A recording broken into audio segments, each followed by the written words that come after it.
when paired with local infrastructure, can unlock jobs, productivity, and trade, and especially for women and youth-led businesses. Nigeria is expected to create between 60,000 and 240,000 new green jobs by 2020. It is enormous. And 840,000 jobs created by 2060, driven mainly by the power, cooking, and transport sector. We can scale this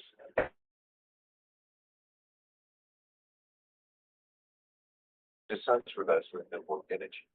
Number two, finance must move from debt to investment. Reaching last mile communities in Nigeria will require an estimated $23 billion investment, of which nearly 70%, which was $15.5 billion, is expected to come from the private sector, a very dynamic private sector in Nigeria. However, high perceived risk, fragmented market, and limited pipeline rating projects continue to block capital. The National Energy Compact, presented at the Mission 300 Africa Energy Summit in Dar es Salaam just a few months ago, identified decentralized renewable energy as the fastest and most cost-effective route to electrify rural and peripheral communities through regulatory framework, state-level market development, and targeted financial instruments. There is an opportunity to connect 75 million people, 70.5 million people through mini-grid and standalone solar system by 2028 is tomorrow, leveraging $1.1 billion in private capital as part of a broader effort to scale last-mile energy access in this country. In partnership with the United Nations Capital Development Fund, we are also advancing innovative financial de-risking instruments to unlock private sector capital and be more favorable financing conditions across the country. Together with all the partners, we can all make a difference and support under the leadership of the government of Nigeria, the role of the private sector in investment in through the Africa Mini-Grid Program. The NDP aims to deploy 22 mini-grids across Nigeria's agricultural zone through policy de-risking mechanisms. And this initiative is part of the $65 billion investment opportunities across 21 countries in Sub-Saharan Africa, mobilizing public-private partners to connect 265 million people to solar power from this country. Number three, energy and climate goals must translated into data-driven investment reading strategies. Nigeria NDC 3.0, supported under the UNDP Climate Promise, is a critical opportunity to transform national targets into implementable, bankable plans that link clean energy with job creation and economic success. But digitalization, data, and AI form a powerful triptych to accelerate this transition, enabling smarter investment decisions, reducing costs across the energy value chain, and applying the highest impact. Globally, AI-driven energy efficiency and smart grid technology would unlock up to $1.3 trillion economic value by 1.3 trillion.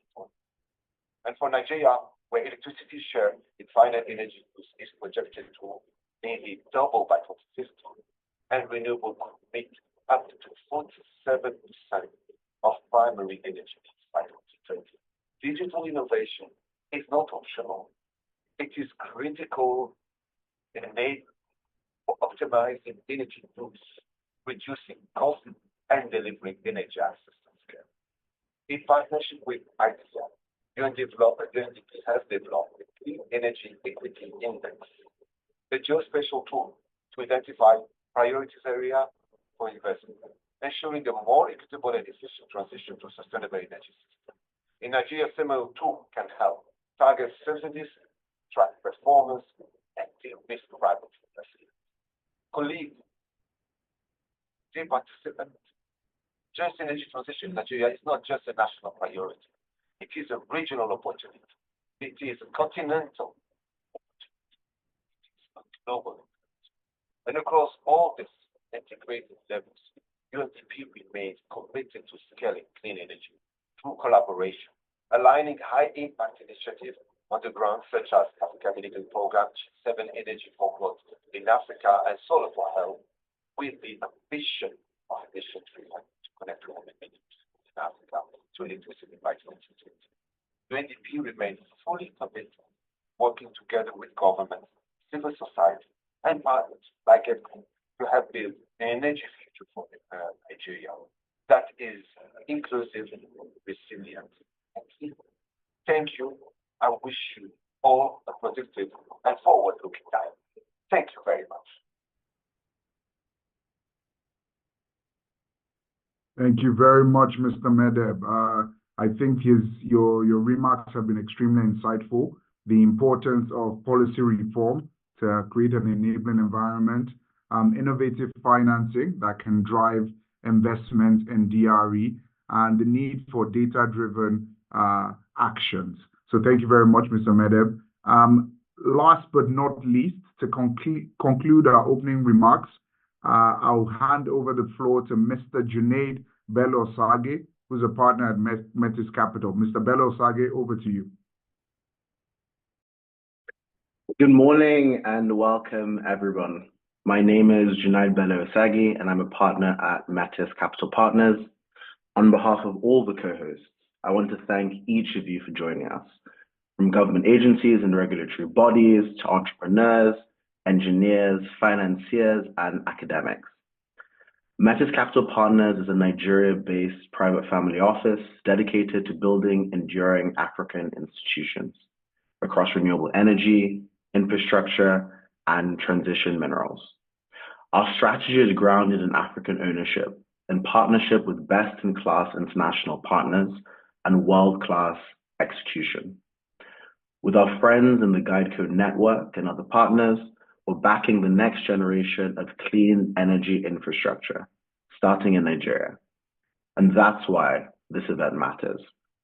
This is not just another policy webinar. This is a technical capacity building program designed for practitioners, not spectators. We've carefully curated speakers who can speak to what it takes to make renewable energy work in practice in Nigeria. In the quantified assessment of renewable energy resources session with GuideCo, we'll hear how to map Nigeria's wind, solar, and hydro potential at scale, using the same analytical tools they've deployed across other parts of the world. In the solar technology and sustainable energy solutions session with Longi, the world's leading solar manufacturer, we'll gain insight into cost-effective deployment strategies, including how storage can transform solar from an intermittent to a reliable solution. In technical requirements for solar PV grid connection session with China Electric Power Research Institute, we'll dive deep into grid interconnection standards, a topic many overlook, but that is critical to scaling renewables without destabilizing the grid. In the Renewable Energy Project Development in Nigeria session with Power China, we'll understand what makes or breaks a renewable project on Nigerian soil: land, permits, access, and investor alignment. In UNDP Energy Initiatives in Nigeria, you'll hear how UNDP's solar programs are unlocking energy access and women-led enterprises, and what lessons they've learned from implementation in rural communities. And finally, in investment and financing of renewable energy projects in Nigeria, with FSDH Asset Management, we'll hear from one of Nigeria's most innovative infrastructure financiers about what structures, local and international, actually get deals over the line. This lineup is unique not just in its technical depth, but in its diversity. We have OEMs, multilateral institutions, private sector investors, and developers, all in one virtual room. Nigeria has set ambitious goals, but none of these goals will be achieved by policy declarations alone. We need trained developers, bankable projects, regulatory clarity, and smart capital. And that's why this program is so important and why Metis Capital Partners is extremely proud to co-host it. So let's learn, share, and build together. Thank you and welcome again. Thank you very much, Mr. Bello Sagi, for setting the scene for the rest of the session. Thank you for the insights on Metis Capital and how it wants to put Nigeria and African developers first. So without further ado, we'll move into the more technical discussions. Can I ask for the rest of the session that we mute ourselves when we're not speaking? This is to prevent us interrupting some of the conversations that will be going on. Thank you. To kick off our technical discussions, I'm pleased to welcome Mr. Lily Wu, who is the head of Africa business at Longi Green Energy Technology. He'll be speaking on solar technology and sustainable energy solutions, including both grid-connected and off-grid applications. Mr. Wu, the floor is yours. Thank you, sir. Thank you very much. Hello, all. I hope you can see me. We can see you. Yes, we can see you. Okay, great. So thank you, organizer, and thank you for the host for the great start. I've learned quite a lot from the panelists and from the speech over there. So this is Felix from Longi, the largest solar technology company in the industry. And today I'm going to have say some sharings about Longi's outlook for the industry and also about our company itself, as well as the new technologies that we are showcasing in the industry and also we are bringing to the world.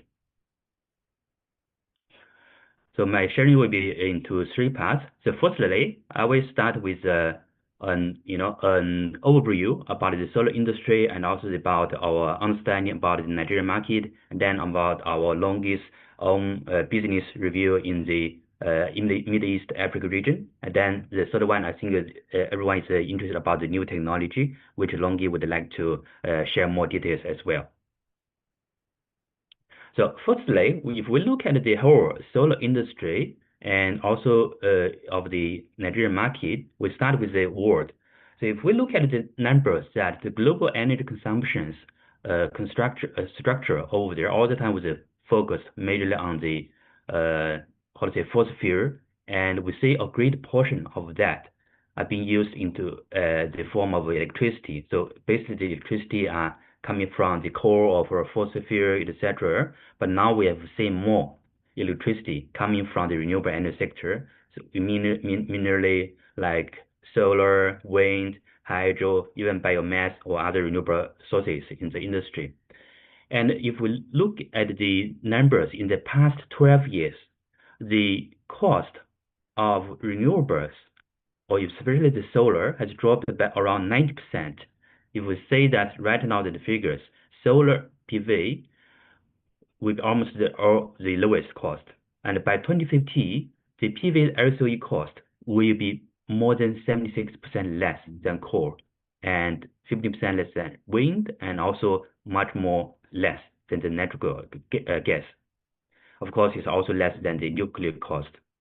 And if we look at also the total global installation of the solars, we see that the regions, which is of course China taking the major lead, but also we see more emerging markets, especially in Africa, and Nigeria is one of the top potential markets over there.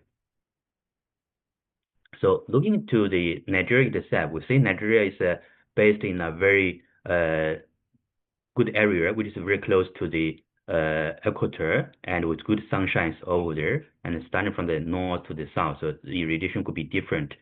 So also the Nigeria is a big country and with many lands in the north, and also of course we have industrial zones, and we also have places where we have hydro plants can also be combined together with the hydro. So with this, we see huge potential for the solar installation in Nigeria, and because of this, we see this market with already a lot of activities in the past few years, and also from Longi's own part, we also have our local colleagues and the local distributors. And if we look a little deeper for the Nigerian market, we would say, I'm sure most of the panelists here are very much familiar with the Nigerian market itself. We say there's a good, in general, good grid network of the country, but there's a difference between the rural area and the urban area.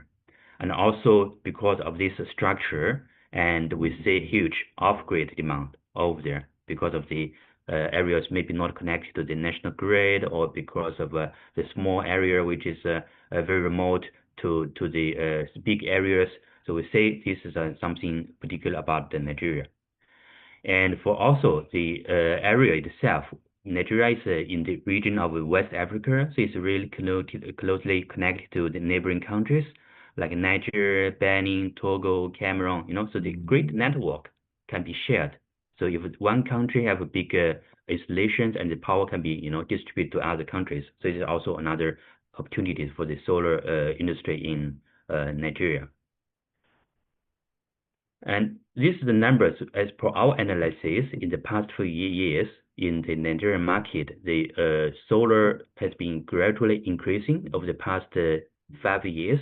And if we look at the numbers over the last 3 years, the Chinese module shipment, which is of course the major share in the world, to Nigeria is about every year between 400 to 500 megawatt. And we expect that this kind of growth will continue in the upcoming years.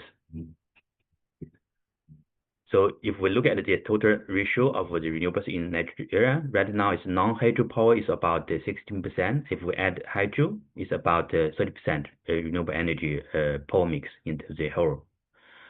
So with that, I think I want to come to the second part, where LONGi is positioned and why we say the Nigerian market has a big potential destination for the next growth. So LONGi's vision is to be the most compelling solar technology company by leading world's transition to green energy.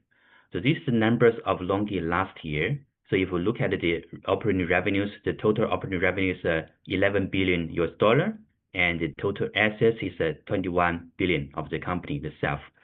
And last year, LONGi has shipped more than 82 gigawatt solar cells and modules in the industry, and this has put us in a very most leading position in the PV industry. And this year in Q1, we shipped more than 23 gigawatt wafers, and also close to 17 gigawatt modules. And all of that, around 25% is our latest back contact technology modules, which I'm going to share more. We look at LONGi as a company, we are vertically integrated from the upstream polysilicon ingot, and then with the wafers, solar cells, modules, and then we have the downstream solutions with the DC, which means the residential or semi-residential solar solutions, and also with the big utility ground solutions.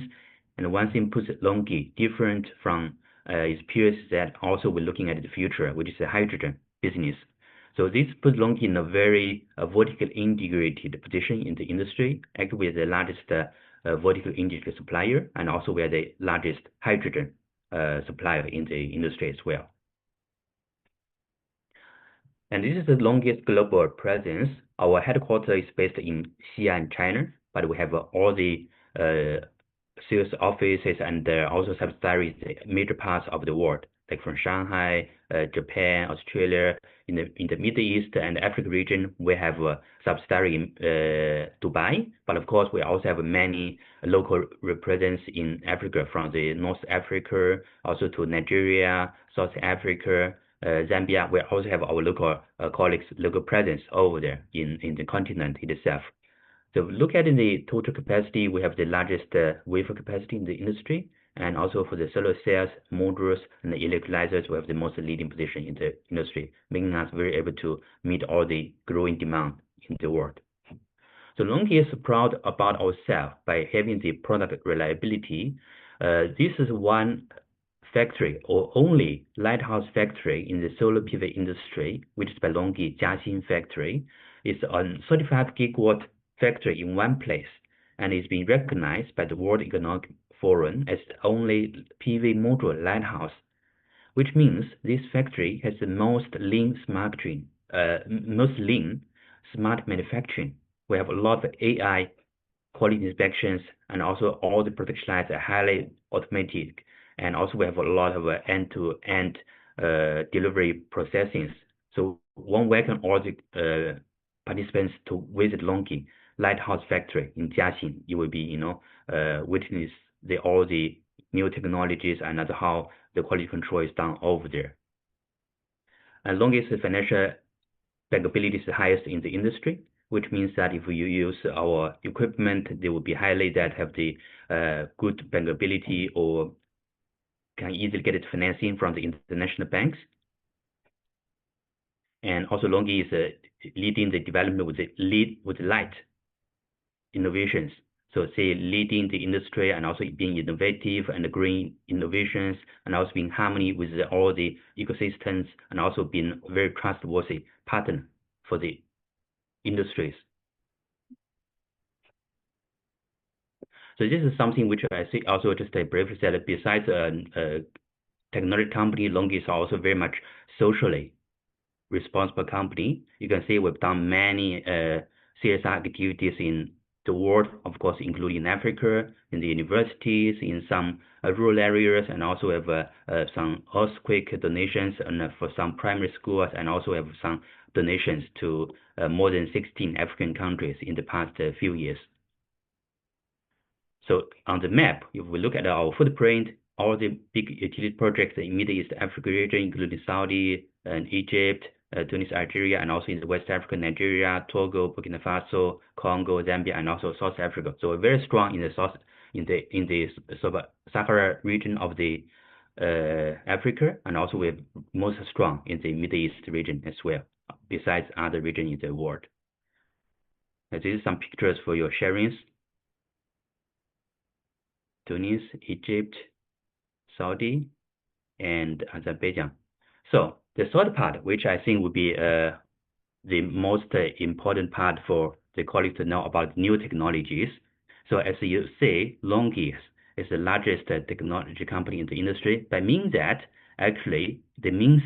we are the most technology leading company in the PV industry. These are the two numbers which LONGi has created in the world solar cell efficiency record. You can say there are two technologies right now in the PV industry. The first one is called back contact, which is based on the silicon technology. And LONGi has created the new world record again. We reached 27.81% cell efficiency based on our back contact silicon technology. And also on the next future technology roadmap, which is tandem solar cell, which is a combination of the silicon plus perovskite.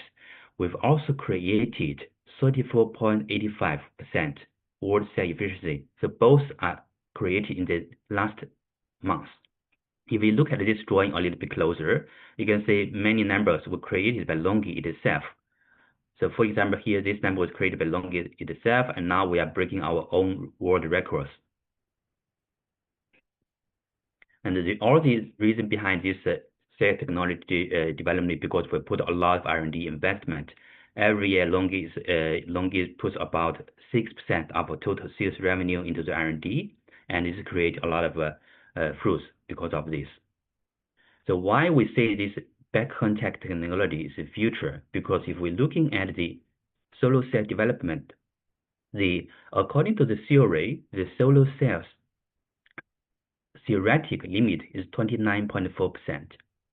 And with LONGi's latest BC technology, which rating is around 27.81%, and the ratio is about 95%. As everyone knows that you cannot be 100%, reaching to the limit. So this technology will be the mainstream for the next few years for this crystalline silicon solar cells. And because of this, LONGi is now already in the leading position to make it into the mass productions.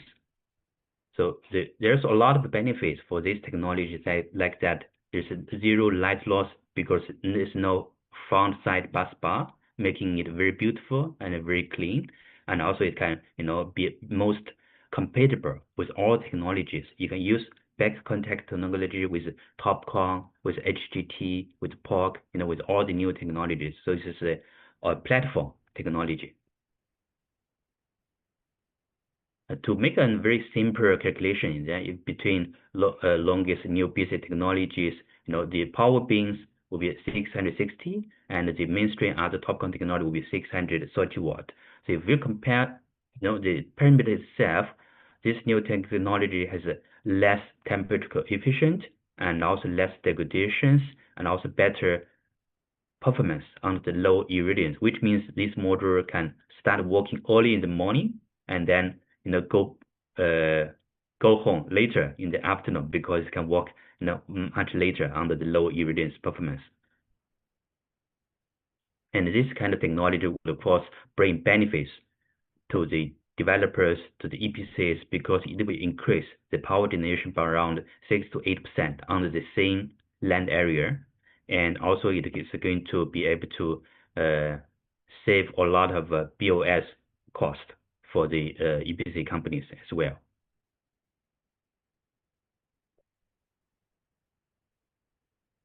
I think it's a summary. The technology itself, if we do it on the same areas, you can save around 4%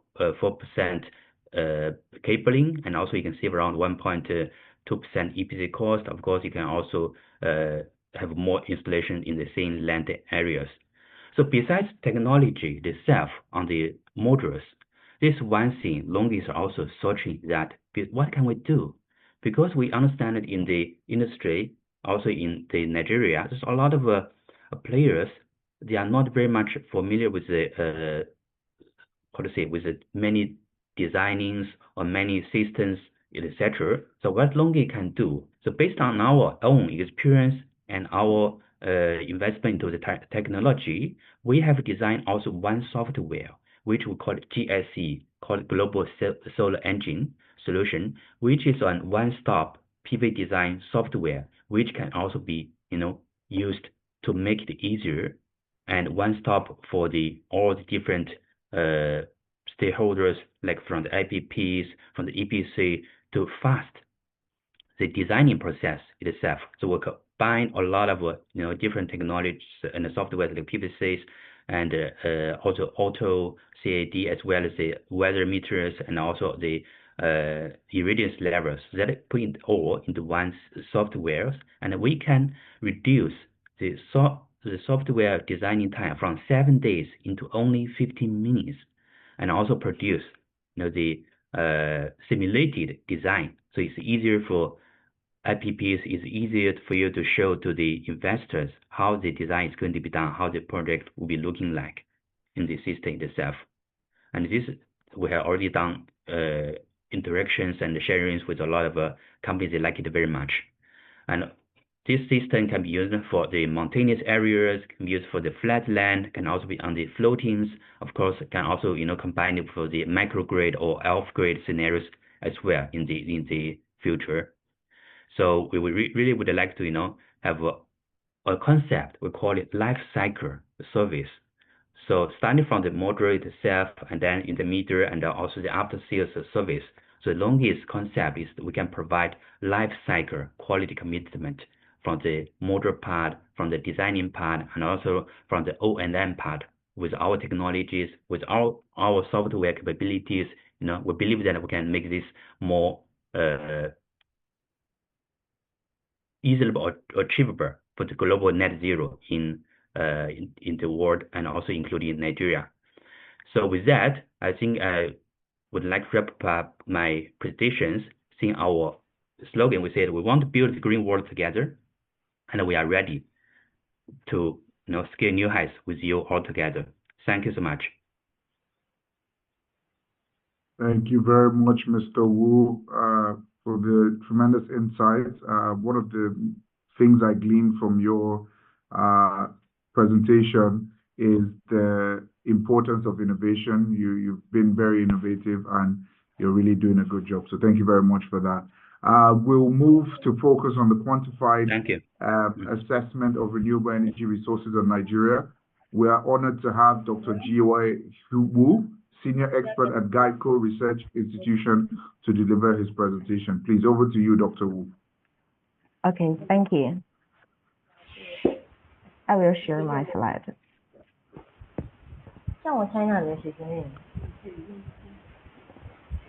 This meeting is being recorded.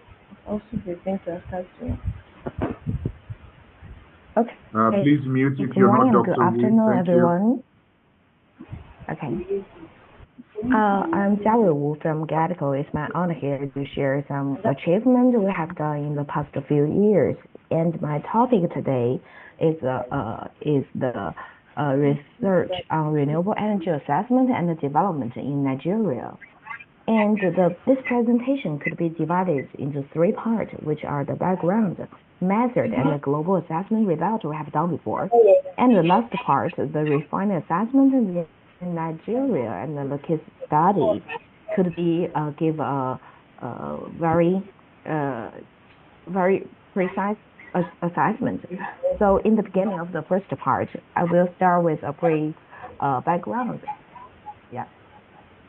As we know nowadays, we are facing the challenge of the sustainable development. So from a perspective of GEI concept, we believe that to promote the clean replacement, which means replace the fossil fuels with the clean energies, which is the fundamental ways to ensure the clean, low carbon, and sustainable development. So in 2020, in order to promote the implementation of GEI strategies and accelerate the large-scale utilization of the RE energies, we carried out a systematical studies on global renewable energy development and investment studies, forming a very important series of our reports. So focus on our study. At present, we know the global installed capacity of the hydro, wind, and solar power has over around the 40% of the total. So there is still very huge potential to be developed. So the challenge of the large-scale RE development is to answer these five following questions. Where is, how much could develop, and what is the price, the cost, and who can consume, and what are the development investment conditions? All of these questions should be systematically answered. So we also noticed that many international institutions, such as the IRENA, the World Bank, have already carried out some studies to focus on RE development and RE assessment. But generally speaking, we have to say that most of all of this study and the results are only focused on some specific regions or single countries, single continent. And if we want to do a horizontal comparison between all of these studies and the parameters and the result they get, it is very difficult because they don't use the mathematical and precise enough for some model samples. So what we need is a set of more practical and covering all around the world and can accurately assess both three categories of the RE, like the hydro, the wind, the solar, and from three levels, like for the theoretical, technical, and economical studies. So what we share today is an effort from GATCO to solve this problem. We have developed this rich functional and digital assessment studies. We called it GREEN, a short way of the global renewable energies exploitation analysis platform. So this platform included the three main functions. The first one is the display of the basic data. The second function is the assessment study. And the third one is we can give a further analysis of the some resource characteristics and some climate change studies. So we can use this platform to achieve our systematical assessment around all over the world for over 200 countries. So, and we hope the study we have done before for this research achievement, we can provide some guidelines or reference for not only for the government, but also for the policymakers, the international organizations, some energy companies, and even for the financial institutions, and so on, to carry out more, not only for the strategic study, also for the planning, the project, and some international cooperations to effectively accelerate the implementation of the RE in the world. So in the second part, I will introduce some methods and models in details and present some results we have done before. The first one is the introduction of our basic data, like the wind speed, solar radiation, and other resource data are very key data for assessing the study. On the basis, we also use some geographic information like the land covers, rock distributions. Also, we use some human activity related data like the global traffic infrastructure distribution or power grid infrastructure distribution data. In general, we build up a database covering a global scope, including 3 categories of more than 20 kinds of data information.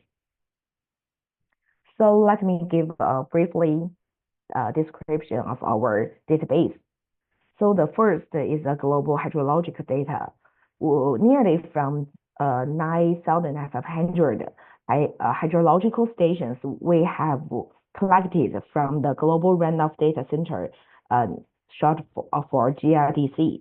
This kind of data and station basically covering all of these main rivers around the world, and each station can record the daily flow information from more than 30 years, which all of this data can support us for the assessment of the river hydropower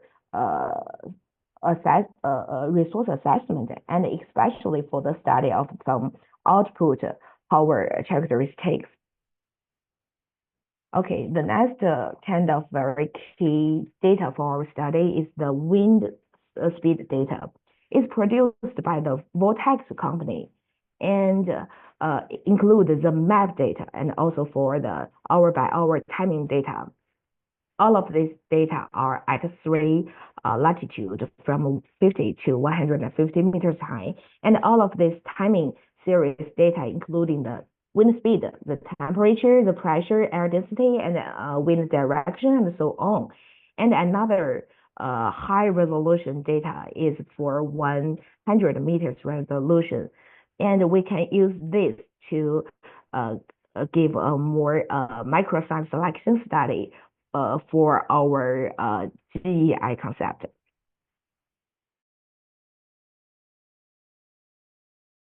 Database also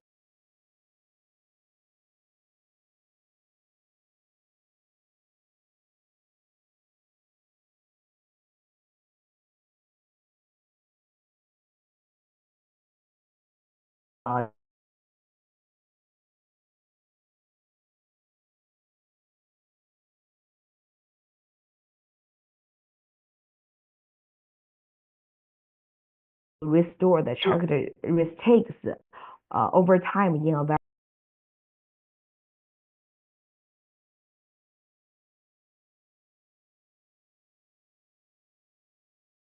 Recording in progress. Asias, and they will bring the windy weather to all of these countries and regions along the path. As for the solar resource data, including the global horizontal irradiance, short for GHI, direct normal irradiance, DNI, temperature, atmospheric pressures, and other hour-by-hour timing series data. Also with a sparse resolution of 9 kilometers. All of this data can use to carry out some PV assessment and characteristics studies. Moreover, we also have annual average GHI map data with a very high resolution of the 250 meters, which can support the microsite selection for the PV basis. So we also use the dynamic visualization technology. We can display the distribution information of the solar radiation yield from a global scope, and to further understanding the variation characteristics and the regional differences between the different countries and regions.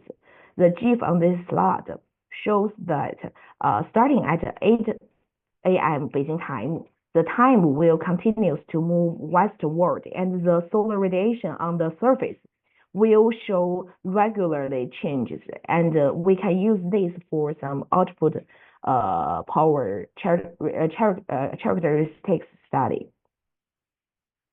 And for the global geographic information data, like the land covers, which is very important for us to carry out some site selection.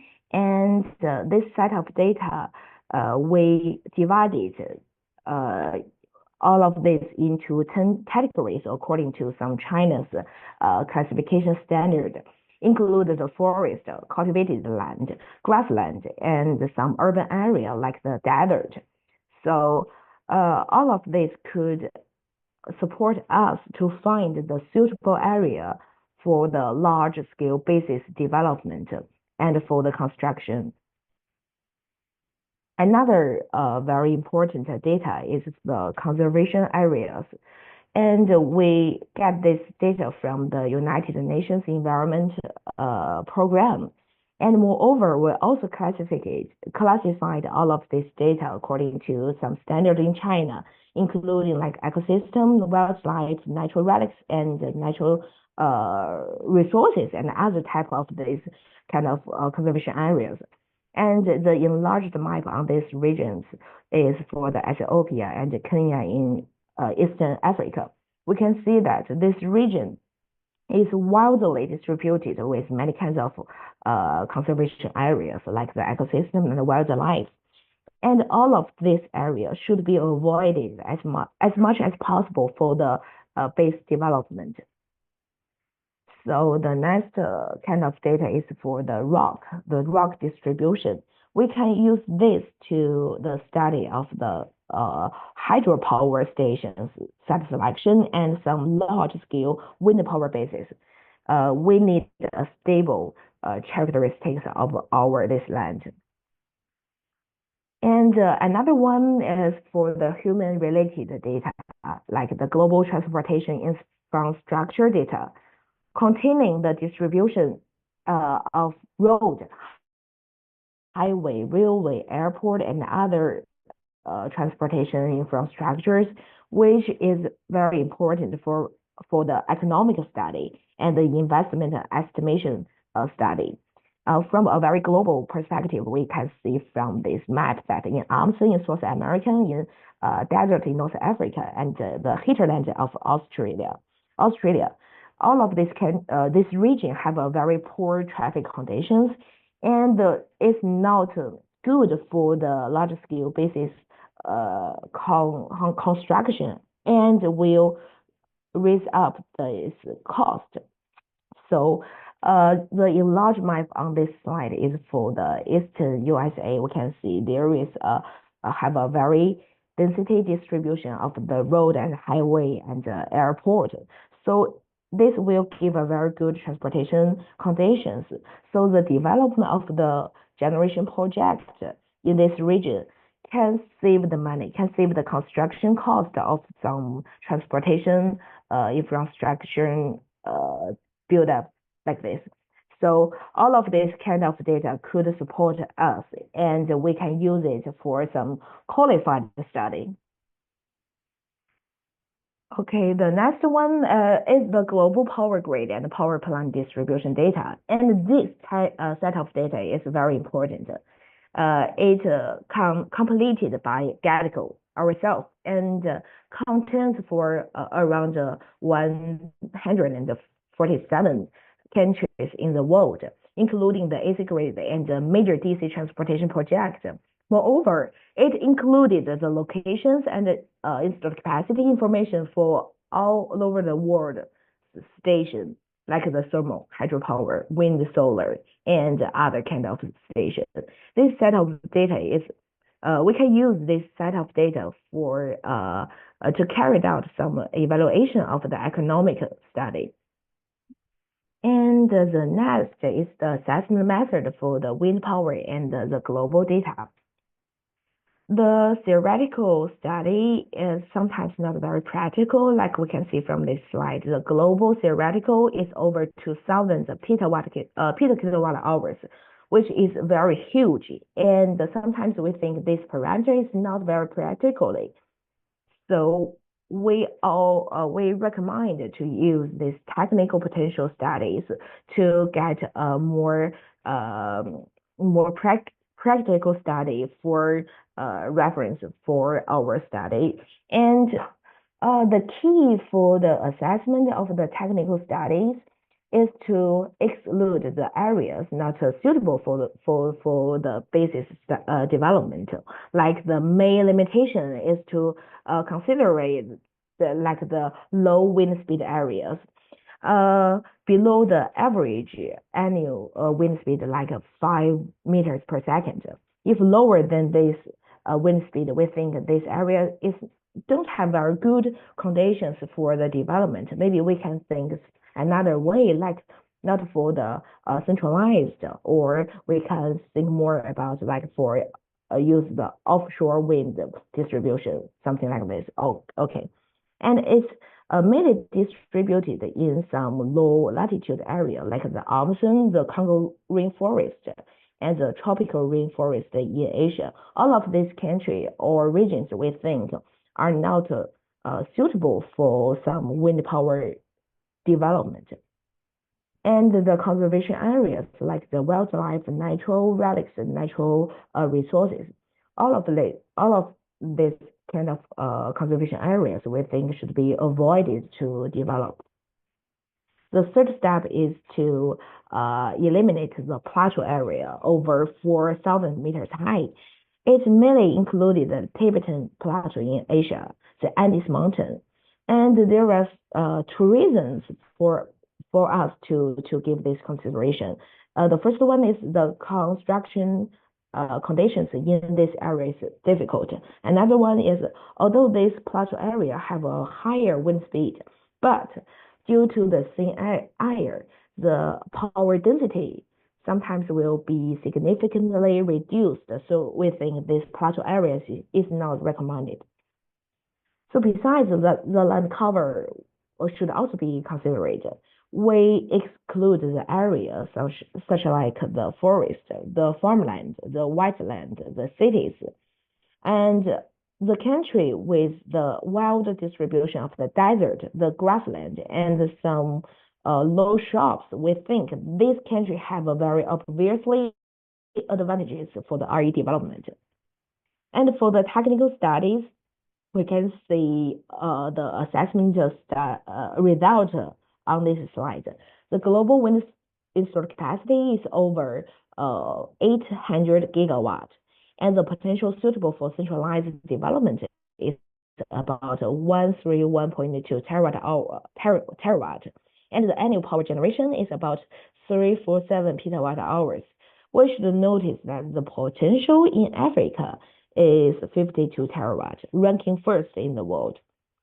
To the economic studies, we need to use data like the population distribution, the power grid, the traffic, like road distributions, and the specific method or the model we use is to calculate the LCOE for each grid point, like around 9 kilometers square, and select the reference electricity price like LCOE to compare and calculate. So the consideration of the grid connection cost and offsite transportation cost is the very creative point in our study. So in the same way, we also use some transportation data to get offsite transportation cost studies. And this is the assessment result for the global, for the more than 200 countries. The global economic potential for the wind study is about 97 terawatt with average development cost of around $4 cents per kilowatt hours. Yeah. According to the GEI backbone grid study, we have produced the set selection result of over 94 wind power bases with a total installed capacity of the 720 gigawatt.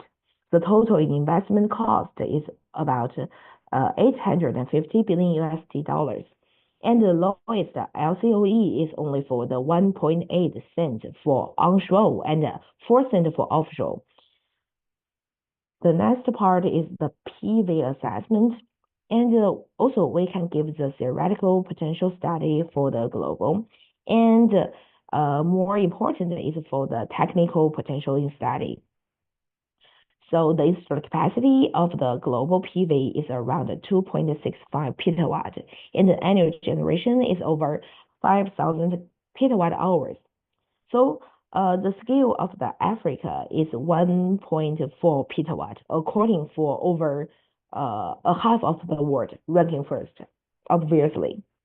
So Africa have the wonderful RE resources conditions. So we think it should be considered as a very, very huge advantages and put more promotions for the development. Yeah.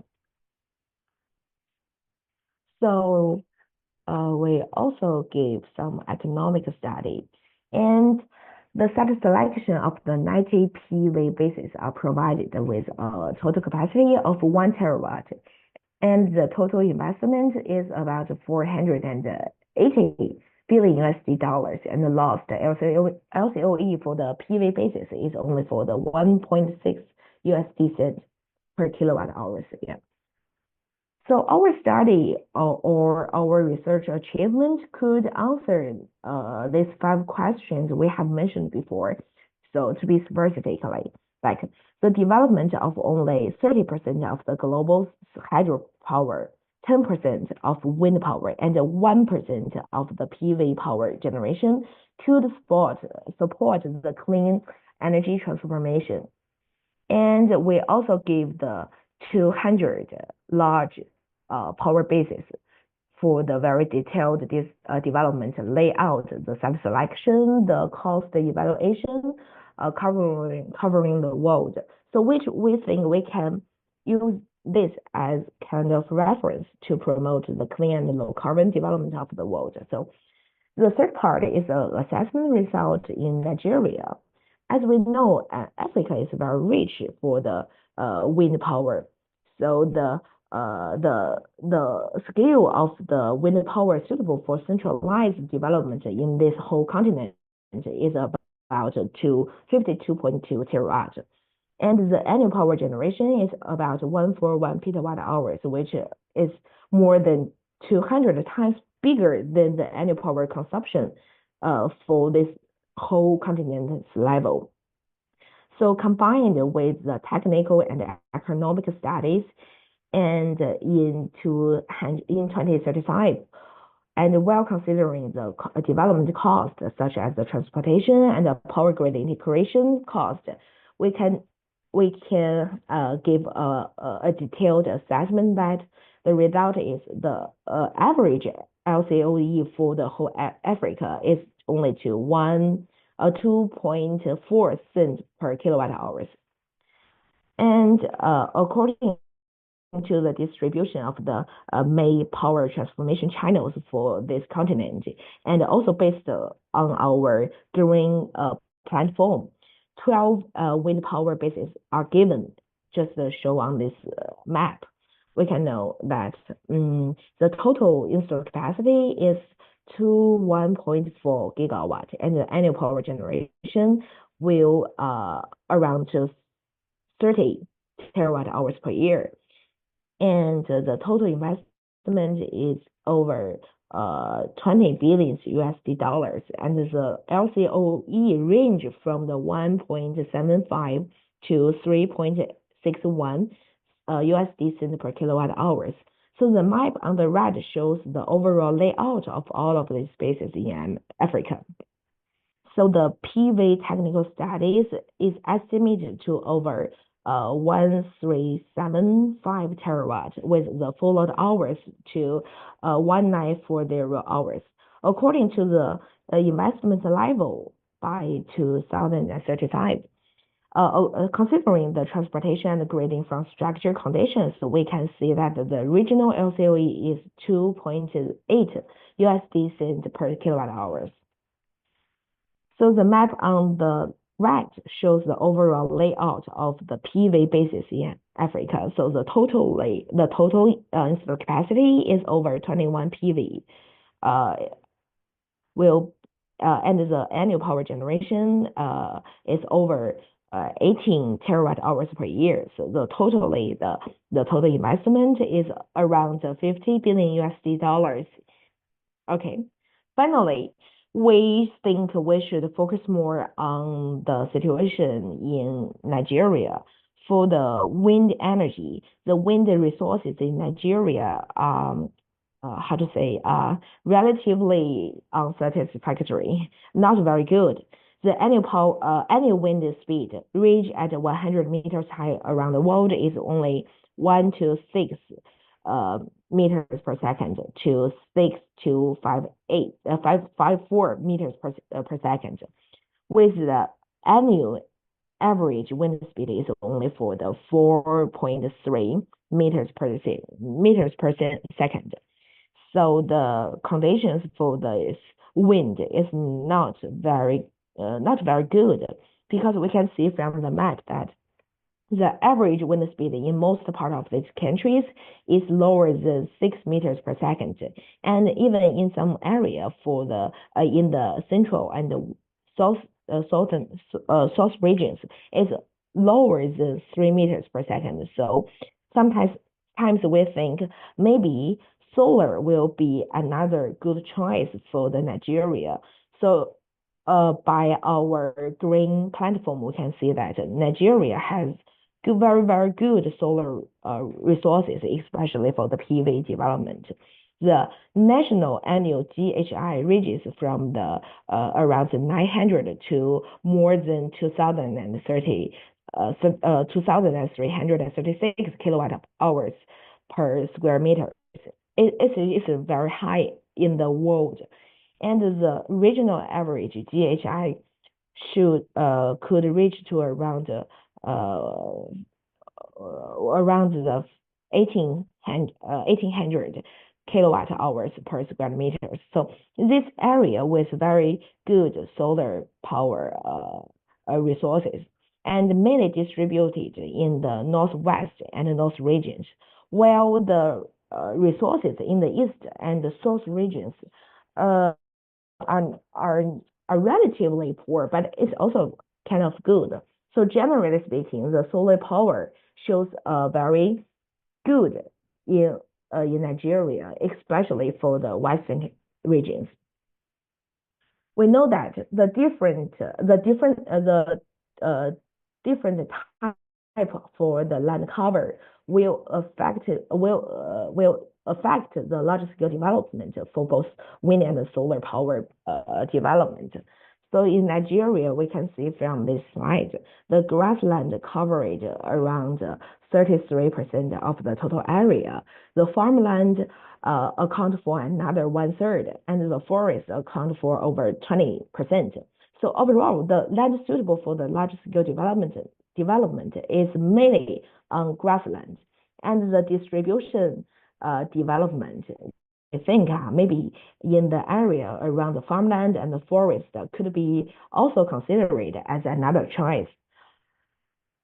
After the assessment and the calculation, we can get the result of this Nigeria RE potential. So the total technical installed capacity for wind and PV are 11 terawatt and over 306 terawatts, with the followed hours to 790 hours and 1934 hours. So Nigeria is abundant in PV power. So we recommend a case study on Kano. Kano PV basis is located in the western part of Nigeria with an annual GHI like 1280 kilowatt hours per square meters. And the basis is surrounded by relatively good conditions like the power grid, the road infrastructure, and the load center, the big cities. So which is conductively to the development and the construction of the bases. So we can see this area is very good, not only for the resource condition, but also for the construction conditions. The sub-selection of these spaces should avoid some conservation areas. And all of these regions is very plain. It's very good for the constructions, and also considering the influence of the land covers. This space covers an area of around 160 square kilometers, and the utilization rate is over 40%. So it shows a very good conditions for the construction for the project. So according to some preliminary development studies, the installed capacity of this space could be reached to 7 gigawatts, and the annual power generation capacities could be over 13 terawatt hours per year. And the total investment of this project is $3.5 billion, and the overall LCOE is 2.2 USD cent per kilowatt hour. So it's just a kind of case study we have done before. So as we can see, Nigeria is abundant in PV resource, and the large-scale exploitation of this kind of bases will improve the energy structure of this country. And we think in the very near future, we can see all of these things. So that's my presentation. Hope we can have more communications in the future. Okay, thank you. Thank you very much, Dr. Wu, for those comprehensive insights. It's very important as we go along that we use a lot of data-based insights. So you gave us a lot of food for thought. So thank you very much for that, Dr. Wu. Following that, we'll have a short technical session on the technical requirements for solar PV grid connection. Dr. Go from the State Key Laboratory of Renewable Energy and Energy Storage Operation Control, China Electric Power Research Institute. Over to you, Dr. Go.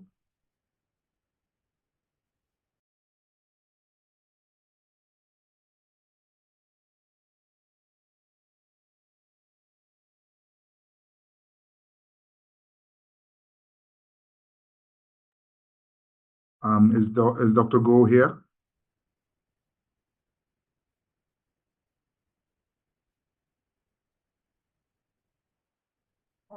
Okay, maybe while we wait for Dr. Go or his representative, we can move on to exploring renewable energy development in Nigeria. So the renewable energy project development in Nigeria, which is presented by Dr. Mingchen Zhu, Nigeria Deputy Country Representative for Power China. Over to you, Mr. Zhu. Thank you. Let me share my document first.